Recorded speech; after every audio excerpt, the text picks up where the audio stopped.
Meus irmãos, abra aí a sua Bíblia no texto que nós iniciamos a leitura, lendo, no culto, que é João 4.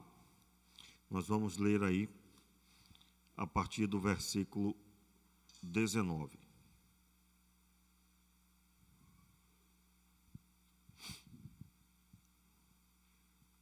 Verso 19, João capítulo 4. Quero relembrar os irmãos hoje a reunião de diretorias às 17h30. Todos os líderes devem participar e, é claro, também os membros que quiserem participar a fim de observarem o relatório financeiro. Haverá apresentação do relatório financeiro do mês de janeiro até junho. Vamos ler o texto. Eu vou ler por parte. Nós vamos ler primeiro aí até o verso 24, verso 19 até o verso 24. Diz assim: Disse-lhe a mulher: Senhor, vejo que és profeta. Nossos pais adoraram neste monte, mas vós, os judeus, dizeis que é em Jerusalém o lugar onde se deve adorar. Disse-lhe Jesus: Mulher, crê-me, a hora vem em que nem neste monte, nem em Jerusalém adorareis o Pai. Vós, os samaritanos, adorais o que não conheceis. Repita aí comigo o verso 22. Vós, os samaritanos, adorais o que não conheceis. Nós adoramos o que conhecemos, pois a salvação vem dos judeus.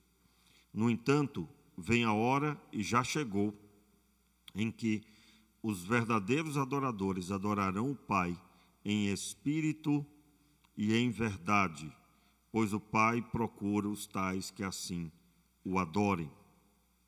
Deus é espírito e importa que os que o adorem em espírito e em verdade. Vamos orar? Meu Pai, muito obrigado pela Tua palavra. Te pedimos, Pai, abre a nossa visão, ilumina as nossas mentes e corações, e que seja, Pai, tudo que vamos aprender da Tua palavra seja aplicado em nós e que nós venhamos a ser esses verdadeiros adoradores que adoram o Pai em espírito e em verdade. Em nome de Jesus. Amém. Meus irmãos, nós estamos estudando aí o texto de João 4, aonde Jesus se encontra com a mulher samaritana. Nós estamos sob a ótica de João, aonde João declarou no próprio texto do capítulo 1, verso 14, e o verbo se fez carne, vamos repetir? E o verbo se fez carne e habitou entre nós, e vimos a sua glória, a glória como do unigênito do Pai, cheio de graça e de verdade. E nós estamos sob essa ótica observando no texto do Evangelho essa revelação do verbo que se fez carne. E qual a relevância? Nós devemos receber na nossa vida esse entendimento a respeito do verbo que se fez carne. Como ele se porta, como ele falou, o que ele pensa a respeito, e é claro que deve se tornar nossa atitude de fé. Hoje pela manhã eu quero me propor a falar sobre essa divisão aqui dos samaritanos e dos judeus, mas com a ênfase sobre a verdadeira adoração, que envolve exatamente esse assunto. Nós abordamos do versículo onde Jesus encontra com a mulher, ele para do lado de fora da cidade de Sicar, era uma cidade samaritana, e ele lá aborda essa mulher pedindo água para beber. E aí já abordamos aí, acredito que de forma suficiente, até o verso 18, e lemos o efeito do que aconteceu no finalzinho, verso 40 ao 42, aí muitas pessoas creram em Jesus a partir da experiência daquela mulher com Jesus. E esse assunto que é falado aqui, onde o Senhor Jesus diz à mulher, logo no verso 19, ela diz assim: Disse-lhe a mulher: Senhor, vejo que és profeta. Nossos pais adoraram nesse monte, mas vós dizeis que é em Jerusalém o lugar onde se deve adorar. Eles estavam ali exatamente nas terras de Siquém. Se for procurar a origem lá atrás, você vai encontrar desde Abraão que essas terras faziam parte das terras de Siquém, e foi Jacó que comprou essas terras. Essas terras, parte delas se torna o lugar onde José foi enterrado. Provavelmente se tornou um cemitério ali da família de Jacó, né? E quando os ossos de José são trazidos de volta do Egito para as terras de seu pai, ele é enterrado exatamente ali. Ele é posto exatamente ali. O lugar, ao que dá a entender, pelo menos aí 3 textos que você vai ler no Antigo Testamento, parece ser ali, naquela área, naquela região, havia uma parte que era o lugar que se enterrava os mortos, o cemitério deles. Aliás, sobre esse assunto, você deve compreender claramente que, inclusive na Escritura, há uma linguagem utilizada sobre o terreno de cemitério. O próprio Abraão comprou um terreno somente para enterrar sua esposa, os irmãos devem lembrar disso. E depois Jacó segue o exemplo também, adquirindo ali aquela área. E no Novo Testamento você conhece o texto que até aquele dinheiro que Judas devolve após ter sido subornado para entregar Jesus, esse dinheiro é entregue para comprar um terreno para que seja enterrado pessoas, né? Ou seja, se tornou um cemitério. Era um campo de sangue chamado no Novo Testamento. Então, a prática do cemitério, e aí também, só abrindo um parênteses rapidinho aqui, a prática de chorar os mortos, tudo isso é absolutamente bíblico e não tem nenhum problema. Pastor, eu sou crente, eu não estou muito ligado com essa questão dos mortos aí. Meu irmão, chorar os mortos não tem pecado nenhum. Inclusive, eu quero deixar aqui uma observação: quando você souber que alguém morreu, vá até lá e dê apoio, viu, irmãos? Dê apoio, porque nós vivemos num tempo onde cada um quer evitar o sofrimento. Esse período agora, todo o contexto social visa fazer a pessoa ter sempre momentos agradáveis. Ela vai assistir TV, ela quer um momento agradável. Ela vai sair, quer um momento agradável. Ela vai viajar, ela quer um momento agradável. Ela vai fazer o que for, ela quer o agradável. E ninguém quer ligação com aquilo que não agrada. E um velório não agrada, né, irmãos? Ninguém gosta de, pastor, amo. Meu irmão, isso aí é 1 em 100, né, que gosta. Deve ter, tem que ter, aliás, porque alguém vai ter que lidar com algumas coisas, né? Você gostaria de ser alguém ligado à autópsia? A maioria não, mas alguém vai ter que fazer isso, né? Então, eu quero aqui deixar essa observação. E nesse local, a cidade de Sicar, essa cidade é uma cidade histórica, e acabei de citar parte dela, que era exatamente ali que ficava o terreno que Jacó deu como herança a José, e por isso que José depois, os ossos dele, os irmãos lembram do texto, não precisa explicar, né? O povo de Israel foi para o Egito, quando José se tornou governador lá, eles ficaram em uma área de terra dada pelo faraó, mas quando eles foram libertos, eles trouxeram os ossos de José.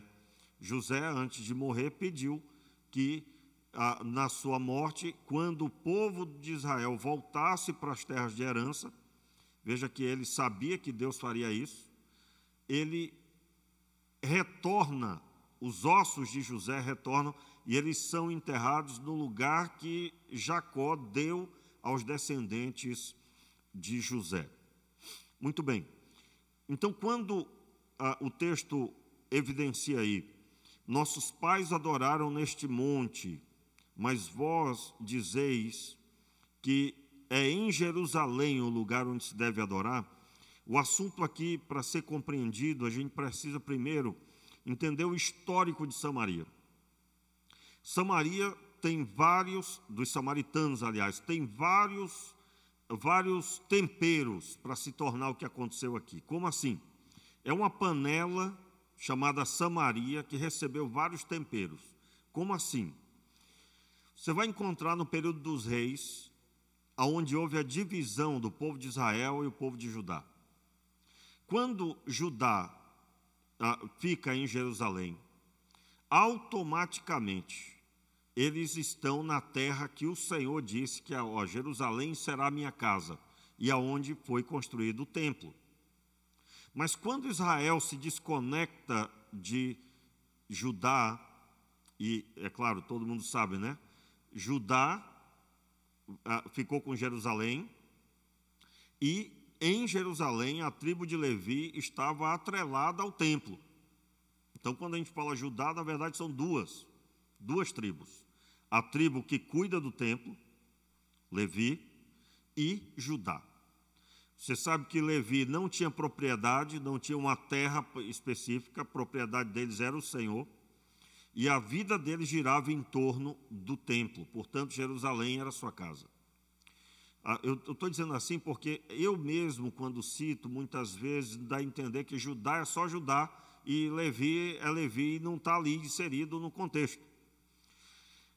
Nesse momento da divisão, onde ambos os reis se tornaram oponentes, o rei de Israel, ele constrói um lugar de adoração em dois ambientes, em dois lugares nas terras de sua propriedade.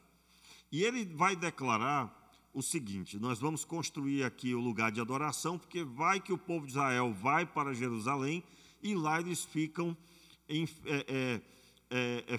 tomados por interesse do reino de Judá. E ficam com anseio de voltar a ser governado por Judá. Então ele constrói, ele manda fazer 2 bezerros de ouro, ele coloca em 2 lugares específicos e ele institui sacerdotes que não faziam parte da tribo de Levi, até porque Levi não estava com ele. A tribo de Levi não estava junto com eles, estava em Jerusalém, cuidando do templo e tudo que girava em torno do templo. Nesse momento do Antigo Testamento, onde ele levanta sacerdotes que queimam incenso para os bezerros, que fazem sacrifício para os bezerros de ouro que ele mesmo tinha levantado. Você está se recordando certamente de Êxodo 32, onde o povo de Israel levanta o bezerro de ouro e eles adoram esse bezerro de ouro. É isso mesmo, você está certo. Ele fez alusão a este momento, ou seja, como se eles estivessem retornando para a adoração, e estavam retornando à adoração que eles iniciaram ali, já fruto da influência do Egito. Você sabe que os deuses que eram representados por bezerro de ouro eram deuses do Egito. Então, essa adoração fica estabelecida em Israel. O efeito disso você já conhece. Israel é destruída pela Assíria. Quando você vê a destruição de Jerusalém, aí você está falando da destruição da tribo de Judá. Automaticamente a tribo de Levi estava inserida, e nós estamos falando do rei Zedequias, estamos falando de todo aquele processo onde Nabucodonosor vai até lá, abre uma brecha no muro, né? Você vai encontrar lá em 2 Reis, no finalzinho, você abre uma brecha no muro e então entra e leva cativo o povo para a Babilônia. E ali naquele povo que vai para a Babilônia estava Daniel, né? Daniel, Sadraque, Mesaque e Abednego, que são os nomes deles segundo o povo que os conquistou. E nós estamos falando do cativeiro babilônico de Judá. Israel, nesse momento, já não existia mais. Havia sido destruído, todos eles aniquilados pelos assírios.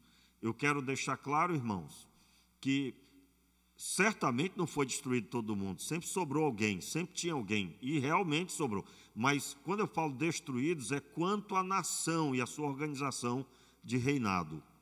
E o motivo que foram destruídos? Idolatria extrema. Idolatria extrema. Eles poderiam, irmãos, o rei poderia ter erigido um templo ao Senhor.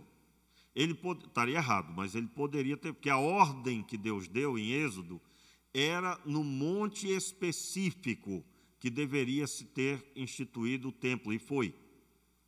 Mas eles, por uma questão de divisão, problema de relacionamento, entre Judá e as outras tribos, chamadas Israel, eles erigiram uma afronta ao Senhor. Se você for ver a lista de afrontas, meu irmão, Deus tem misericórdia mesmo. Deus tem muita misericórdia. Eles afrontaram o Senhor tantas vezes, mas tantas vezes, e de forma tão pesada, que o próprio Deus permitiu que eles fossem aniquilados. Mensagem para nós. Qual é a mensagem? Não leve na brincadeira e não insulte o Senhor. Até hoje isso é a realidade, tá? Até hoje. Ah, mas nós estamos no tempo da graça. Piorou, irmão, para você. Piorou. Por quê? Porque você está no período que você tem tudo. Como assim? Você tem todo o plano de Deus manifesto, não vai se cumprir. Já se cumpriu. Tudo que os profetas falavam no Antigo Testamento, que iria acontecer no Novo Testamento, que já aconteceu. Ah, o Messias vai vir, já veio. O Espírito Santo vai ser posto nos corações, já foi posto. Está disponível a iluminação da revelação completa. O próprio texto de Hebreus diz que Abraão, ele creu na promessa, ele não contemplou na prática, ele só contemplou pela fé. Você não contemplou, você creu na obra já concluída. O está consumado já aconteceu. Então, eu vou recordar uma série de mensagens que eu preguei aqui há muito tempo atrás. Eu dizia nessa série que a igreja de Jesus não pode mais viver pela misericórdia, não deve contar com a misericórdia. Deve viver no poder do Espírito. Mas a misericórdia é para quem fraquejou. Um ou outro fraquejou. Um ou outro. Mas a igreja é para caminhar no poder do Espírito. De onde que nós tiramos isso? Da Escritura. Entrai com ousadia pelo novo e vivo caminho. Ou seja, eu não vou viver uma coisa que ainda não se cumpriu. Eu já tenho ela disponível para mim. Pastor, e o pessoal que está vivendo uma vida de qualquer jeito aí? Meu irmão, todo mundo aí está em afronta, está afrontando. É afronta. Como assim afronta? Meu irmão, tu já sabe que tu tem que viver em santidade. Que você tenha no seu coração um coração chorando diante de Deus. Senhor, tem misericórdia, eu não era para estar aqui, me tira daqui. Essa é a postura. Agora, andar como se não tivesse nenhum problema e de qualquer jeito, e fazer parte da conduta cristã, essa vida meia sola, espiritualmente falando, aí não tem nenhum fundamento. E aí eu volto a dizer uma coisa muito séria. Por que é que tem tantas igrejas crescendo? Pode olhar lá a pregação, são pregações de autoajuda, nunca de confronto, nunca para impactar, para dizer, não faz isso. Sempre incentivando, dizendo que você vai vencer sem compromisso, dizendo que você é o amado de Deus, sem nenhuma atitude na linha daquele que nos amou. Não é? O que é que Jesus veio fazer? Ele veio e deixou um modelo. Ele não veio só falar do amor sem compromisso de atitude. E aí vem o sofrimento, né, na vida dos líderes, em especial os pastores. A maior parte dos membros da igreja não compreende isso na prática, quer que todo mundo se converta e que todo mundo fique firme. E isso não vai acontecer se todo mundo não fizer na cartilha de Deus. Os irmãos estão entendendo? A cartilha não é do pastor, não é dos diáconos. A cartilha é do Senhor. E aquela velha história que eu já ministrei aqui, né? Velha não, atual. A parábola dos talentos é uma realidade. Você recebeu de Deus, vá trabalhar para Deus mesmo. Vá produzir. Recebeu um talento, não enterre não. Aí você vai conversar com a pessoa e diz, aí meu irmão, não sei. Mas ele não faz nada para Deus? Não. É o crente 007. Lembra do crente 007? Você vai lá no trabalho dele, ninguém sabe que ele é crente. Ninguém sabe, porque ele não fala nem dá testemunho. Não diz nem que Jesus ama a pessoa. Então, enterrou o talento.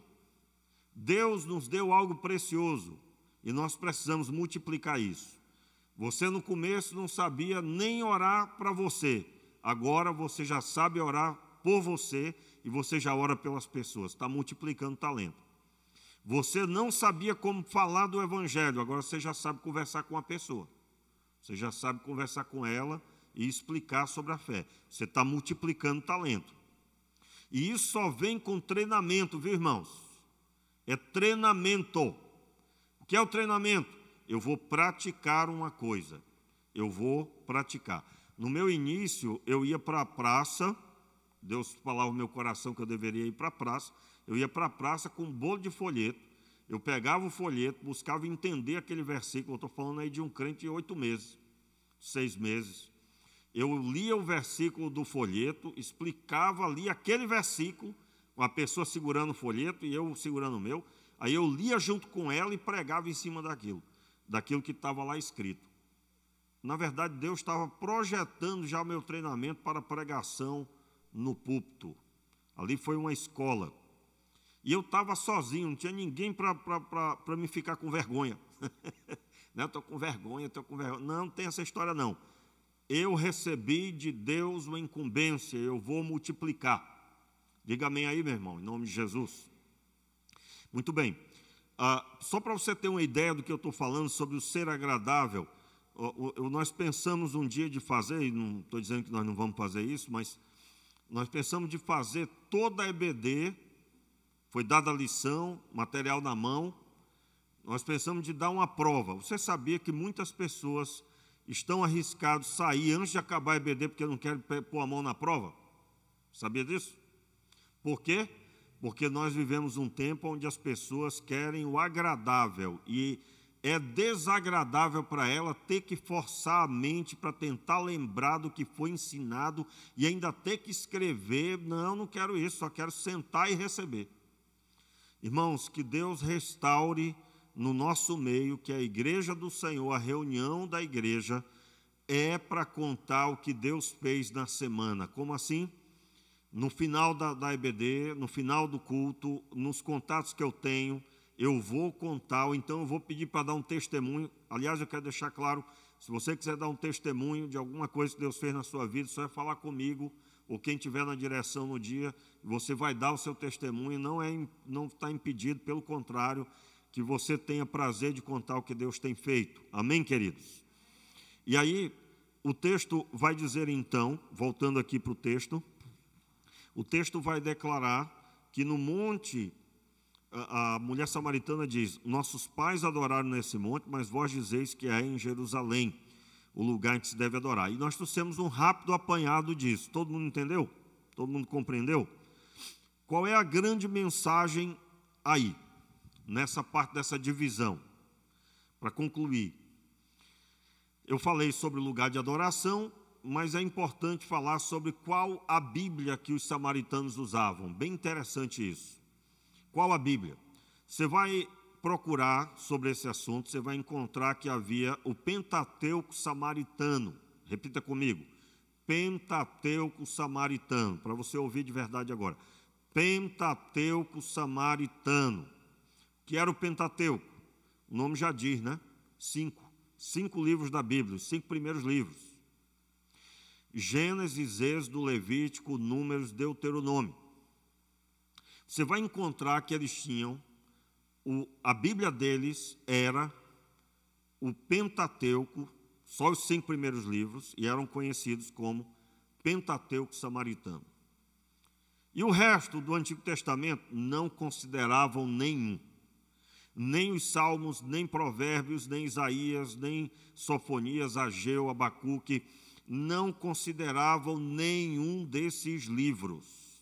Jeremias, Ezequiel, nenhum, meus irmãos, nem Esdras, nem Neemias, nem 1 Samuel, 2 Samuel, 1 Crônicas, 2 Crônicas, Reis, não consideravam nem Ruth, nem Esther, nenhum texto bíblico que continha essas histórias, eles consideravam só o Pentateuco. Forte isso, né? Vamos reler aí o versículo 20. Versículo 21, aliás, Jesus falando a respeito do que ela tinha acabado de dizer. Disse-lhe Jesus: mulher, crê-me, a hora vem em que nem neste monte, nem em Jerusalém adorareis o Pai. Vós, os samaritanos, adorais o que não... Repita aí. Vós, os samaritanos, adorais o que não conheceis. Essa fala de Jesus, adorais o que não conheceis, certamente está ligada ao fato de que eles não acreditavam em todo o Antigo Testamento, que já era material da época, para o entendimento da pessoa de Deus. Olha o risco aí, olha o risco. Por isso, irmãos, quando você vê hoje em dia uma atrocidade, né? Alguém inventando história, não há nada novo debaixo do céu, como o próprio texto de Sabedoria de Salomão diz. Não há nada novo. Em algum momento já foi feito algo semelhante. E o que é de semelhante aqui? Observar só o que eles entendiam que era a Bíblia. Até hoje tem gente que não considera uma série de coisas da Bíblia. Não considera. O entendimento deles estava ligado só ao texto de Gênesis, Êxodo, Levítico, Números, Deuteronômio. Aí eu quero aqui dar um exemplo para vocês, né? Vamos ler de novo o verso 22, todo, eu só li a metade. Vós, os samaritanos, adorais o que não conheceis. Nós adoramos o que conhecemos, pois a salvação vem dos judeus. Notaram aí? A salvação vem dos judeus. Aí eu quero notar com você, né? Eu quero notar com você aí sobre esse assunto. Abra aí a sua Bíblia, no Salmo 147, o versículo 18,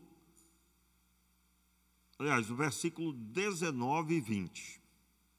Salmo 147, eu vou ler na tradução Nova Almeida atualizada. Salmo 147, fique de pé aí no seu lugar, vamos ler esse texto de pé. Salmo 147, verso 19 e 20, desculpe. Anuncia a sua palavra a Jacó e as suas leis e os seus preceitos a Israel. Não fez assim com nenhuma outra nação, todos ignoram os seus preceitos. Aleluia. Mais à frente, Isaías 2, de pé mesmo como estamos, Isaías 2, versículo 3, especificamente. Isaías capítulo 2, verso 3. Muitos povos virão e dirão: venham, subamos ao monte do Senhor e ao templo do Deus de Jacó, para que nos ensine os seus caminhos e andemos nas suas veredas, porque de Sião sairá a lei e a palavra do Senhor de Jerusalém. Poder sentar. Eles tinham acesso a esse material, irmãos? Tinham acesso? Eles sabiam disso? As pessoas que nasciam na fé samaritana, dos samaritanos, tinham acesso a esses textos? Não, Salmos não era considerado por eles. Eles não conheciam isso. Quando Jesus disse, olha, a salvação vem dos judeus, ele estava falando que do meio da obediência das ordens do Senhor, dentre elas construir o templo em Jerusalém, que é o Sião aqui, né? Sião, lugar do Senhor, a casa do Senhor. É desse ambiente de obediência que sairia a palavra do Senhor, a salvação do Senhor. O texto bíblico declara que exatamente a palavra a Jacó. Qual é a representação de Jacó aqui? Os samaritanos? Não. Irmãos, os samaritanos eram compostos de quais povos? Você vai ler o texto de Neemias, não precisa abrir agora, eu vou só citar. Neemias capítulo 4, versículo 1 em diante. Você vai ler em pelo menos 2 textos de Neemias e também de Esdras, que contam a mesma história. Os 2 textos narram a reconstrução do templo após o cativeiro babilônico. E nesse período você vai encontrar que o Sambalate e Tobias eram a representação desses samaritanos.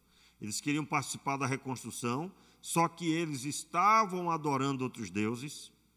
Eles adoravam a Deus e adoravam também outros deuses. E o povo de Israel, na organização daquele tempo, na pessoa tanto de Esdras como de Neemias, eles não permitiram eles participarem.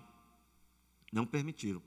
E ali aquilo influenciou, né, diz a história que logo em seguida daquele episódio, eles construíram também um templo, que foi destruído em determinado período. Eles construíram um templo, veja bem, eu citei aqui a adoração que está escrito lá no período dos reis. Agora eu estou citando uma construção que aconteceu depois da derrota, da destruição do povo de Israel. O povo de Israel, conforme eu expliquei, eles foram destruídos pelos assírios. Esses samaritanos, que eram oriundos desse povo, é bem mais complexo que isso, eu estou explicando de forma muito rápida, eles são também os opositores para com o povo de Israel que reconstruiu o templo em Jerusalém. Quando eles são impedidos de participar da reconstrução, eles ficam chateados e constroem um templo em um outro lugar paralelo, e esse local era Samaria. Esse templo não existia na época de Jesus, ele foi destruído pelo menos 500 anos antes de Jesus estar ali pregando. Esse templo foi destruído. O que eu quero dizer, irmãos, agora abrindo um parênteses aqui sobre o ser humano, né, é que até hoje, naquela época já existia pessoas que querem servir a Deus do seu próprio jeito. E que um Neemias e um Esdras têm que ser corajosos suficientemente para dizer: não, vocês não podem participar conosco. Por que não podia? A reconstrução do templo foi dada ao povo de Israel, que fez essa reconstrução sob a ordem do Senhor. Não podia participar pessoas que profanavam o nome do Senhor. Não podia. Então veja bem, até hoje você tem que ter isso muito claro na sua vida, quanto à igreja de Deus. A igreja de Deus recebe todo mundo? Recebe todo mundo. Mas a pessoa venha como está e venha para ser transformada e não viver mais como estava. Quem fumava, seja convidado a deixar de fumar, porque agora tem que ser controlado por Deus e não pelo vício. Quem usava outro tipo de droga, que o cigarro é também, né? É também, viu, irmãos? É também. Porque gera um efeito no corpo. Gera um efeito, então é também. A bebida também é uma droga. Então, a pessoa não vai mais ser dominada por nada disso. Ela agora está debaixo do crer no Senhor, e a sua vida gira em torno do Senhor. Então, ela é convidada a deixar tudo isso. Recebe todo mundo? Recebe, mas a proposta é a transformação em Cristo Jesus. Alguém não quer viver essa transformação, também não pode ser igreja. Não pode. Não tem como, né? Não tem como ser igreja. A igreja é constituída de um formato único que a Escritura Sagrada narra. Muito bem. Então Jesus, quando ele diz assim: vós samaritanos adorais o que não conheceis, ele estava dizendo: vocês sabem só uma parte, e saber uma parte é a mesma coisa que dizer não conheço. Não conheço. Os irmãos estão entendendo? Agora, vamos lá. Os irmãos estão preparados para ouvir? Eu vou fazer a seguinte pergunta para você, não responda, por favor. Não, vou dar um exemplo, né? Vou dar um exemplo aqui para vocês de uma coisa que eu vivi. Eu me lembro de uma pessoa que eu estava aconselhando e as atitudes dela era claramente uma pessoa que não conhecia a Bíblia. A trajetória era de uma pessoa que não conhecia a Bíblia. Eu perguntei, você já leu a Bíblia toda? Ela disse, não. Você já leu o Antigo Testamento todo? Não. O Novo? Não. Aí eu fui me preocupando. Eu digo, do Novo Testamento, você já leu os 4 evangelhos? O que a pessoa respondeu, irmãos? Não. Não. Eu digo, você já leu um evangelho todo? O que ela respondeu? Não. Aí eu não vou nem perguntar Romanos, né? Porque para entender Romanos, meu filho, você tem que ter, novo na fé, né? Qual é a orientação que nós damos de leitura inicial? O novo na fé. Ele vai ler primeiro Mateus. Terminou de ler Mateus? Rapidinho, você lê. Você lê 5 capítulos por dia. 6 capítulos, 6 dias aí você leu tranquilamente, um pelo outro, né? 7 dias, mas você entendeu. Vamos lá. Terminou de ler Mateus, você vai ler Gênesis, 50 capítulos. Se ler 10 por dia, 5 dias. Mas mantém aí os 7 dias para ler ele todo. Qual é o erro da leitura? A pessoa lê um capítulo, eu ia dizer um na vida, outro na morte, né? Mas você entendeu também, né? A pessoa lê um capítulo hoje, outro algum dia. Ela está desconectada da Bíblia, ela não vai ter conexão com a Escritura. Irmãos, quando vem o sono, você tem que manter-se. Depois você continua. E quando conecta, você não quer parar de ler. Você não quer parar de ler. A maioria não sabe o que é isso. Eu digo para você de acompanhar pessoas nesses anos todos.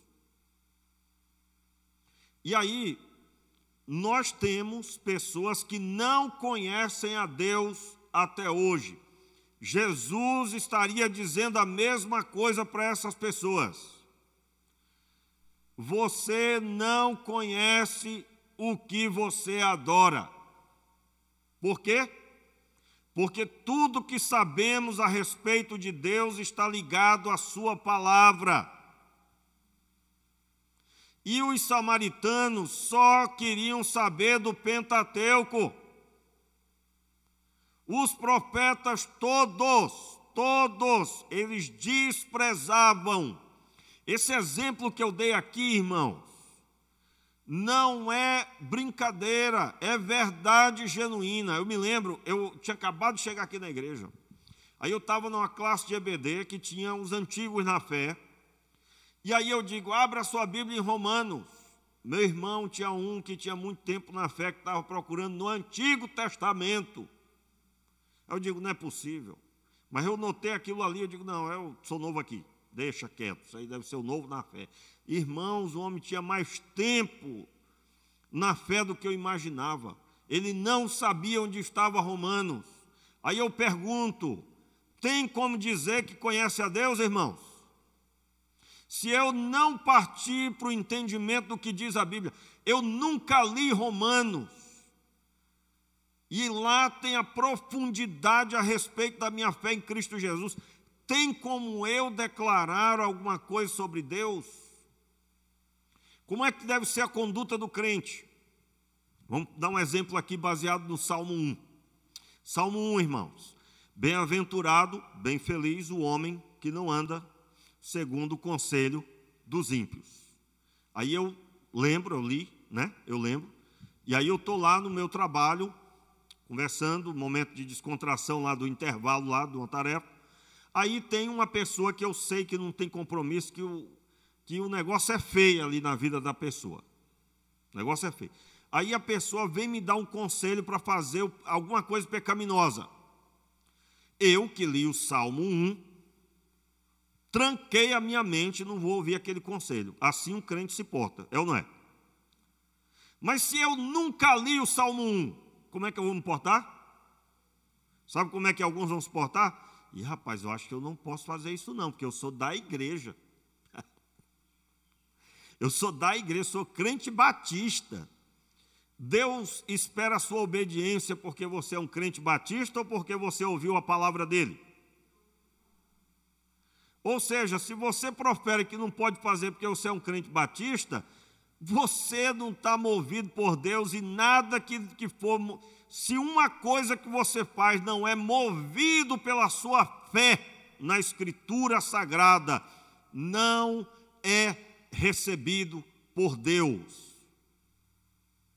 Por que é que você está em santidade? Santidade como assim, pastor? Que palavra é essa? É o remédio? Se a pessoa nunca leu a Bíblia buscando realmente lidar com ela para aplicar em sua vida, ela está ou não está enquadrada junto com essa palavra de Jesus, a mulher samaritana?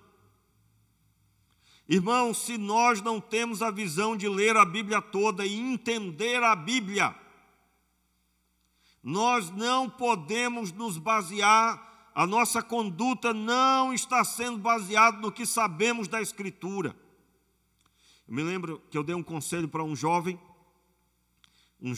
ele estava cometendo muitos problemas, muitas atitudes que ele se arrependia.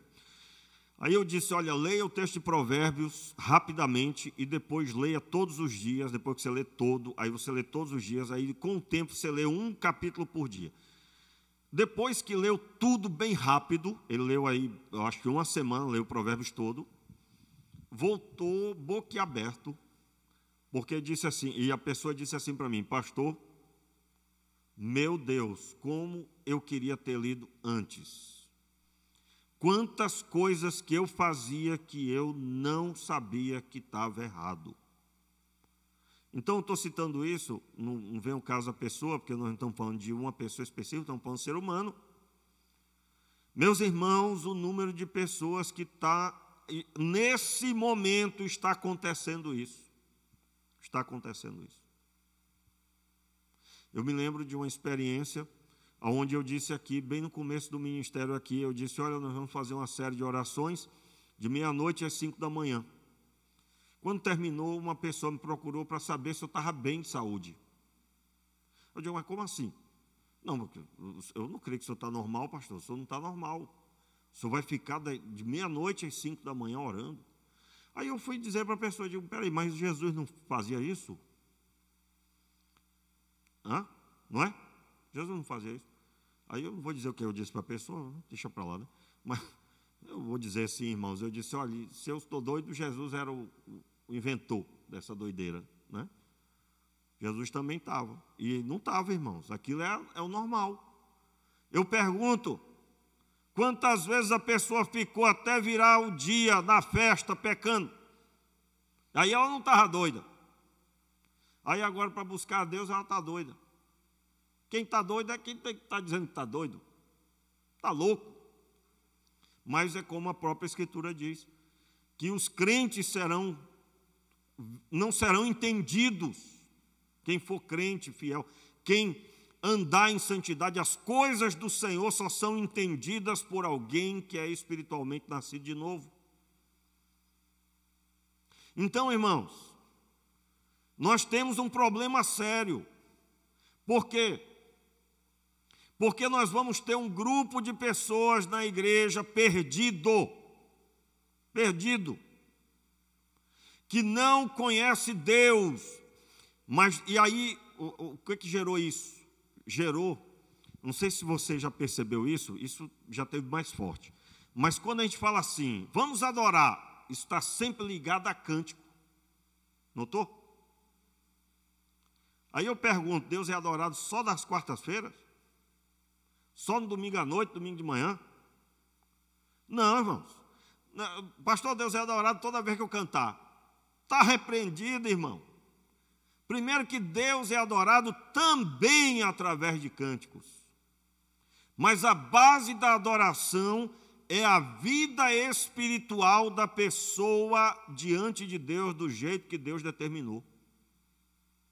É isso que, como base, aí então eu canto, aí então eu leio, Aí então me relaciono com as pessoas de acordo com a Escritura. Por isso que não tem essa história de, não, mas Deus me entende. Não, filho, você não é para ser entendido por Deus. Você que é para entender Deus, e entender Deus por meio da sujeição à sua palavra. Ah, então eu não quero. Então eu não quero, então. Então eu não quero. Que esse pastor, assim o senhor não vai ter ninguém na igreja. Eu digo, irmãos, nós não estamos vendendo mercadoria ruim. Primeiro que Deus não é mercadoria, muito menos ruim, né? Mercadoria ruim que o cara dá, não, rapaz, leva, depois a gente conversa. Hein? Aceite Jesus, depois a gente conversa, é assim? Não, irmão, não é assim. Então, essa visão bíblica que Jesus expressou aqui, é a mais pura, uma das mais puras realidades que causou João dizer: nós vimos a sua glória. Nós vimos. Ele revela aqui como que se adora a Deus. Como que se adora a Deus? Para adorar a Deus tem que receber 100% da sua palavra. Repita, irmãos. A mulher samaritana ouviu: vós adorais o que não conheceis. E aí eu vou recordar a você, o texto de Salmo 147, 19, que nós acabamos de ler, versos 19 e 20, declara que a palavra do Senhor está ligada a Jacó, está ligada a Israel, está ligada ao interesse do Senhor de manifestar o seu poder. Então, se eles estavam desconectados de Israel, eles tinham o território deles, o quadrado deles, chamado samaritanos. Eles estavam errados. Estavam errados. Por isso que eu digo a você, eu sei que é pesado isso, mas não tem para onde correr. Você sabia que existem igrejas que deveriam fechar as portas e o pessoal todo voltar para o lugar onde saíram? Existem igrejas assim. Quando que existe igreja assim? Uma determinada pessoa não concordou com a Bíblia, não concordou com o pastor, aí, quer saber? Eu vou fazer um lugar para nós, uma Samaria para nós, e nós vamos fazer o nosso Deus do jeito que nós queremos. Tem ou não tem hoje em dia, irmãos? Tem ou não tem? Tem. Você vai encontrar igrejas que foram formadas onde as pessoas queriam viver no homossexualismo, sendo crente. Aí eu disse, não pode não, não pode não. Não, a Bíblia não concorda. Não, nós vamos para formar nossa. E aí causa que tem até uma Bíblia, a Bíblia inclusiva, que tirou textos bíblicos, modificou, né? Porque retirou. Qual a semelhança com os samaritanos? Completa. O que eram os samaritanos aqui? Um povo duro de coração, que queria viver na idolatria e servir a Deus mesmo assim, que eles ditavam qual era o texto bíblico que eles deveriam seguir, que é só o Pentateuco. Detalhe, irmãos, o Pentateuco tinha um monte de textos bíblicos. Você vai estudar sobre o assunto, você vai descobrir que o Pentateuco que eles usavam sofreu pelo menos 2.000 modificações do texto original. Aliás, até hoje, se você pegar o estudo do Pentateuco samaritano e a Septuaginta, né, a Bíblia que foi instituída como a base para todos os outros trabalhos bíblicos, você vai descobrir pelo menos 2.000 modificações. Ou seja, esse texto era um texto fake. Era um texto totalmente fora do esquadro. Isso existe até hoje, irmãos, as pessoas querendo mudar a Bíblia, as pessoas discordando da Bíblia, dizendo que não, igreja não é isso, é aquilo. Vamos formar uma igreja. A nossa igreja não vai ter nada disso, vai ser assim, vai ser assado. Que conversa, meu irmão. Que todo homem seja sempre mentiroso e Deus verdadeiro. O homem não tem nada de bom para acrescentar. Ele não sabe de nada. Ele precisa se submeter. Reconheça que é duro de coração. Reconheça que não consegue se submeter. A maioria das seitas se formou por corações duros. Você vai encontrar uma lista de pessoas que frequentaram a igreja e que formaram seita. Aí tem uma lista, eu não vou citar, porque senão eu vou acabar falando do assunto, mas é um princípio. Muito bem. O texto de Isaías que nós lemos, muitos povos virão e dirão. Versículo 3 do Isaías 2, né? Dá para colocar aí? Não sei se dá para colocar. Isaías 2, verso 3. Muitos povos virão e dirão: venham, subamos ao monte do Senhor e ao templo do Deus de Jacó, para que nos ensine os seus caminhos e andemos nas suas veredas, porque de Sião sairá a lei e a palavra do Senhor de Jerusalém. Eu particularmente creio, é claro, certamente eu vou encontrar isso no estudo, mas no que eu li, basicamente eu não encontrei. Porém, eu posso crer plenamente que um dos motivos que causou eles tirarem os profetas, porque como é que eu vou botar para os samaritanos, sacerdotes dos samaritanos, como é que eles iam colocar um texto de Isaías como esse? Aí estou eu aqui lendo, lá em Samaria, né? O samaritano lá lendo, na sinagoga deles lá, vamos dizer assim, aí está lendo, mas de Sião, de Jerusalém, mas como assim? Não, mas nós não estamos lá. Não, mas espera aí. Isso ia dar ruim, irmão. Isso ia dar ruim. Você sabe que... Por que a Igreja Católica é do jeito que é? Por quê? Porque, primeiro, a Escritura Sagrada não é autoridade da Igreja Católica. Né? Você sabe disso. A Igreja Católica, o primeiro no ranking das três autoridades na Igreja Católica. Não estou falando de mim, não, irmãos. É na doutrina deles que diz isso, tá? Nós não criamos isso. Primeira autoridade na doutrina católica, na fé católica. Primeira autoridade é a tradição da igreja. O que é a tradição da igreja? Todas as decisões feitas pelos concílios, pelos papados, que vieram no decorrer dos centenas de anos. É a primeira autoridade, quando instituíram Maria, e tudo que foi dito lá. A primeira autoridade. E a Escritura está onde? Não tem. De onde que eles tiraram essas coisas? Aí é um assunto bem mais longo, né? Mas vamos lá. Primeira autoridade. A segunda autoridade, o Papa atual e, é claro, toda a organização da liderança da Igreja Católica. E a terceira, a Bíblia. A terceira autoridade da Igreja Católica é a Bíblia. É a Bíblia.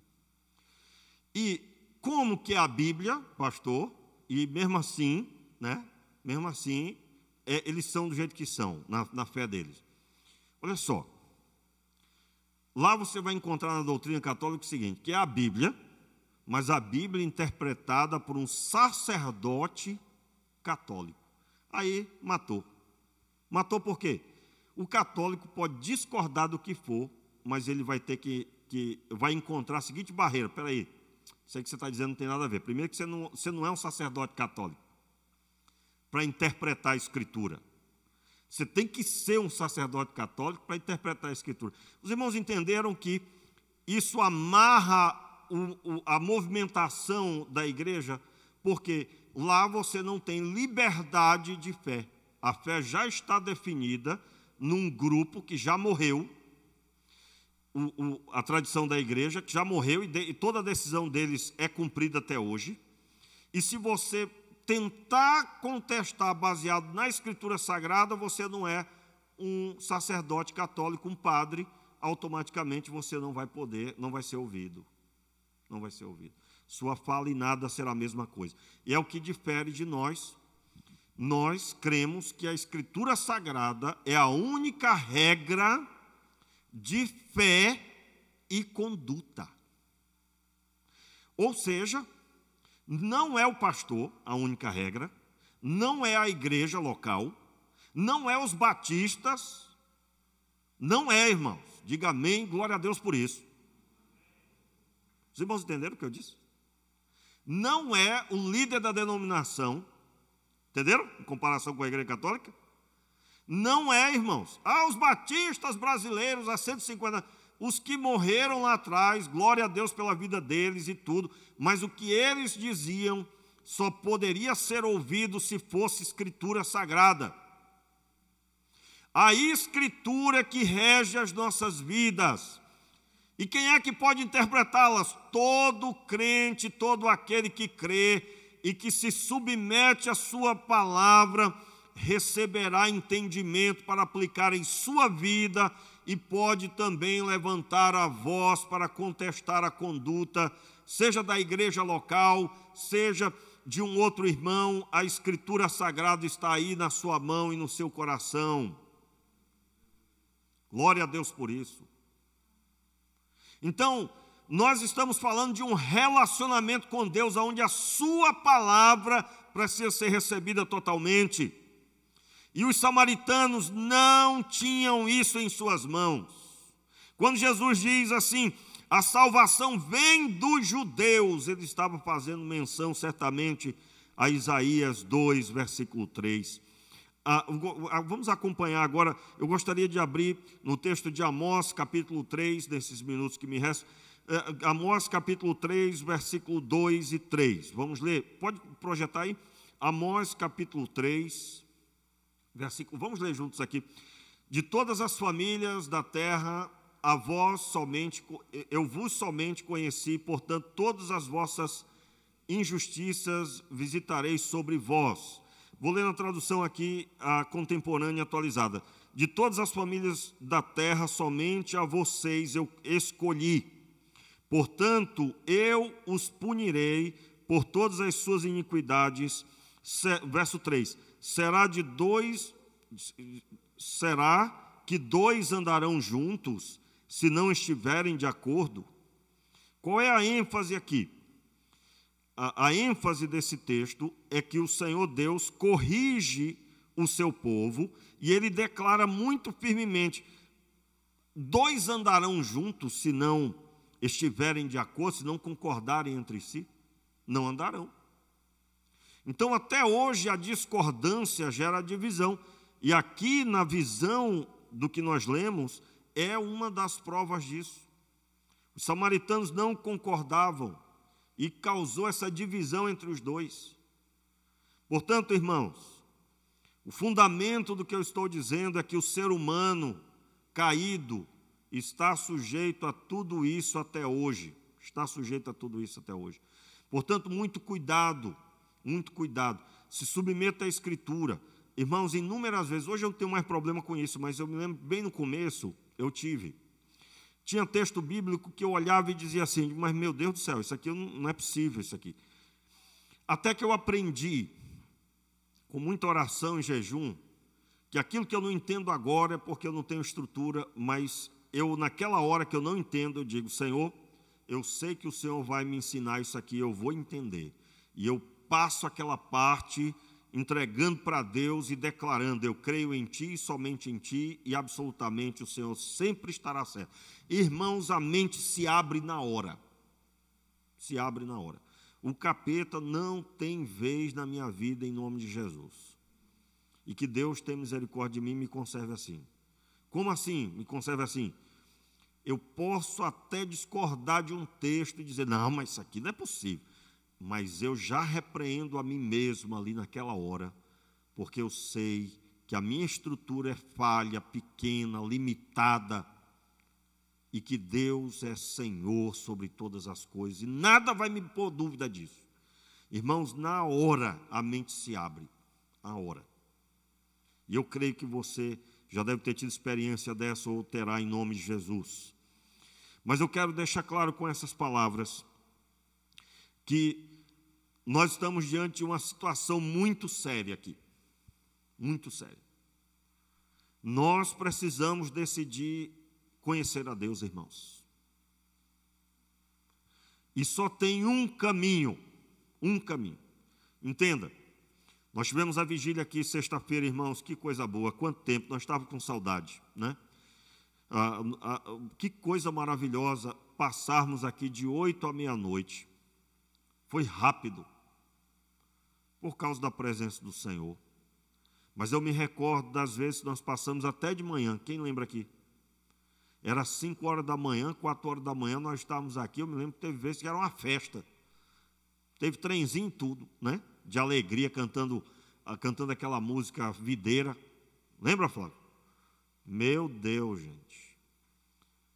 Agora, você sabe já deve ter visto, que muitas pessoas, eu não quero diminuir a experiência, muitas pessoas vêm e celebram, mas uma semana depois estão vazias e mortas. Não é? Eu ouvi uma vez de um grande homem de Deus, ele ministrando, ele dizendo que o evento, acho que foi o Azaf Borba que disse isso, Flávio. Ademar de Campos, grande homem de Deus. Ademar de Campos disse, olha, o evento é evento, e a pura realidade. Como assim? Irmãos, você é testemunha, nós tivemos inúmeros congressos, eventos, pessoas choraram, se converteram, pessoas tiveram experiências, caíram no chão, né?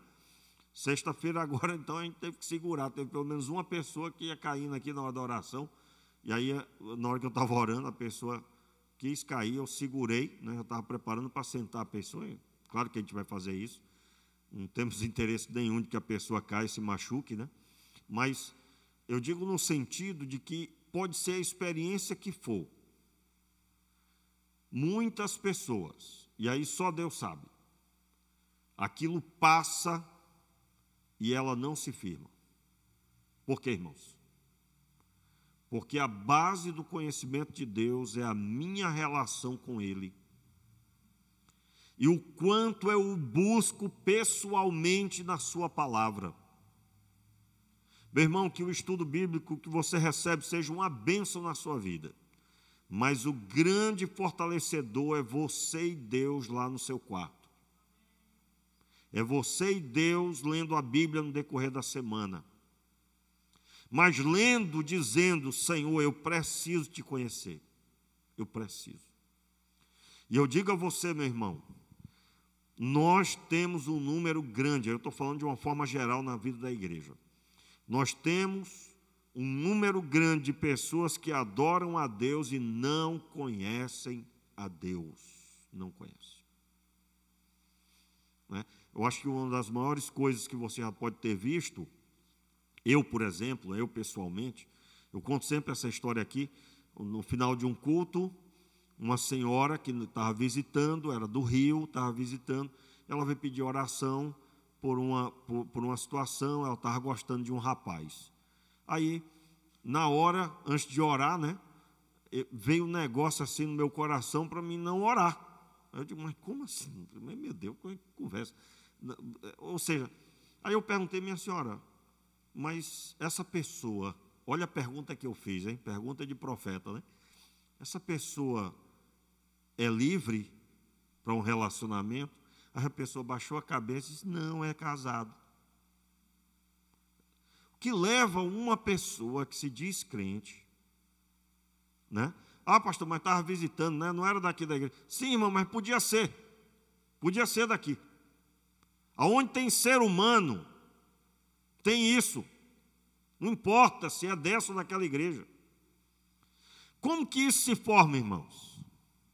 Tendo pouco conhecimento de quem é Deus e o que Ele tem a dizer sobre relacionamento amoroso.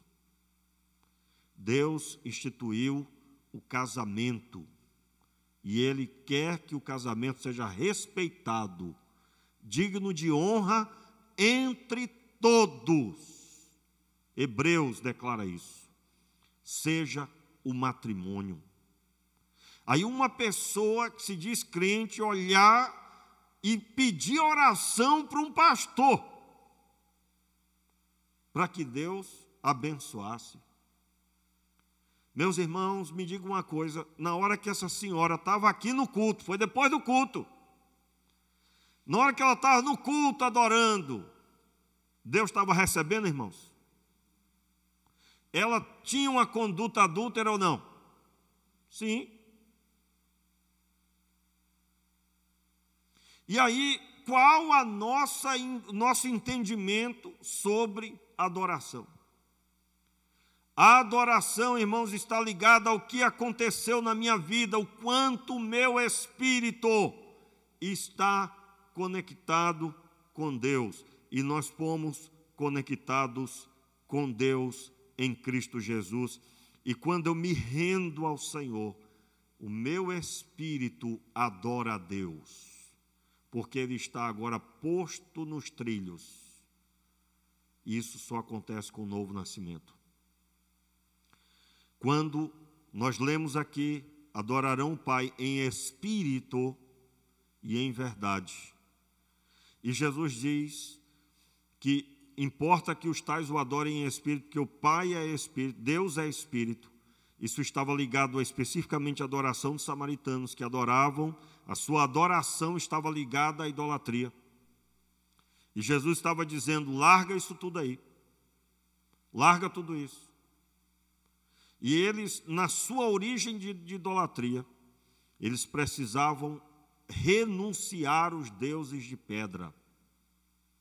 E eu digo a você, se nós não conhecemos a Deus, porque só por meio da sua palavra e de uma comunhão pessoal e profunda, nós podemos ter muitos ídolos ainda em nossas vidas, porque o que limpa o nosso coração é a palavra. O próprio Jesus declarou que os discípulos estavam limpos pela palavra que Deus deu a ele, que ele tinha dado aos discípulos. Vós estáis limpos pela palavra que eu vos dei. O que limpa a nossa vida é a palavra, mas toda a palavra, toda a palavra. Aí vem um fundamento por que Jesus esteve de manhã, de tarde, de noite com os discípulos. Eles acordavam juntos, dormiam no mesmo ambiente, estavam sempre juntos, porque era um simbolismo do que Deus estava ministrando, era relacionamento 24 horas que limpa. Eu não posso pegar a Bíblia na hora de vir para o culto. Eu não posso participar das coisas cristãs na hora que alguém me chama para orar. Eu vivo conectado com Deus, em comunhão com Deus, então eu pego minha Bíblia, então eu participo do culto com os irmãos, então eu canto também. E aí sim é a verdadeira adoração. Fique de pé no seu lugar. Vamos orar. Pai, nós queremos te pedir, tenha misericórdia de nós. Tem misericórdia, Senhor, e nós queremos te conhecer. E nós te pedimos, Pai, enche o nosso coração de sede e fome da Tua palavra. Que possamos ler a Tua palavra a sós, no quarto, na sala, em todos os lugares. Que possamos meditar nela o dia todo. Que o nosso coração só tem um alvo, conhecer-te. E somente, Senhor, sabemos por meio da Tua palavra, Pai, nós queremos renunciar a toda dureza de coração. Toda dureza de coração nós queremos renunciar agora. E nós queremos declarar no nome de Jesus, seja agora o nosso coração rendido ao Senhor. Toda dureza, toda palavra que nós recebemos e que naquele momento que recebemos não aceitamos, nós agora lançamos fora toda dureza, declaramos morte à carne, morte ao eu. E assim, Pai, queremos caminhar em verdadeiro triunfo na fé, vivendo a novidade de vida, vivendo a realidade espiritual que a Tua palavra nos mostra. E nós queremos, Pai, abraçar toda a palavra do Senhor. E nós queremos começar a partir de hoje, Senhor, um período novo na nossa vida, onde nós vamos ler a palavra do Senhor, pedindo misericórdia, pedindo a revelação dos céus, pedindo que o Senhor olhe para nós com seu poder, com a sua graça, e o Senhor mude a nossa história, e ao levantarmos as nossas mãos, Senhor, que o Senhor seja adorado genuinamente, ao cantarmos ao Senhor, seja como um perfume no ambiente, Senhor, a adoração. E assim, meu Deus, nós clamamos pedindo, levanta, Senhor, o Teu povo, que conhece o Senhor, que anda em genuína realidade espiritual, e que vive em santidade, e que quando adora, adora 24 horas por dia. Acorda na presença do Senhor, dorme na presença dEle, anda na presença dEle, trabalha na presença de Deus, se relaciona com as pessoas no dia a dia, na presença do Senhor, e o Senhor é adorado pela salvação visível na vida desta pessoa. Pai, nós queremos andar dessa forma, e nós sabemos, Pai, que só pelo Teu Espírito nós podemos compreender a Tua palavra. Te pedimos, enche-nos da Tua palavra, que seja nossa mente tomada pela Tua palavra, os nossos pensamentos caminhem alinhados com a Escritura Sagrada, e que absolutamente toda a nossa conduta seja alinhada com a palavra de Deus. Meu Pai, enche-nos com a Tua palavra, e nós te pedimos misericórdia, Senhor, sobre os nossos irmãos, todos aqueles, Senhor, que não andam mais conforme a Escritura, que um dia já andaram, que um dia já estiveram fervorosos na Tua presença e agora não mais. Nós pedimos, Pai, restabelece essas pessoas, restaura a fé delas, Senhor, mude a sua história. Pai, te pedimos por aqueles, Senhor, que vivem desanimados, vivem sem ânimo na fé. Nós sabemos, Pai, que do nosso interior fluirá um rio de água viva, e nós te pedimos, Pai, que esta fonte ela venha fluir na nossa vida e na vida desses irmãos, mediante a conversão de alma. Nós te pedimos, Senhor, que nós não sejamos encontrados como a mulher samaritana que ouviu essa palavra, Senhor, que ela adorava o que não conhecia, juntamente com todos os samaritanos. Nós te pedimos, Senhor, nós pedimos, Pai, misericórdia sobre nós. Senhor, livra-nos de nós mesmos, livra-nos da nossa vã maneira de agir e pensar. E nós te pedimos, Pai, modifica a nossa vida, transforma completamente. Senhor, completamente, Senhor, aquilo que está enterrado em nós, que deveria ser desenterrado e apresentado a Ti. Pai, nós te pedimos misericórdia, Senhor, e que seja o Senhor mostrando todas as coisas que precisam ser mudadas na nossa vida. Em nome de Jesus, levante as suas mãos, e agora que o amor de Deus,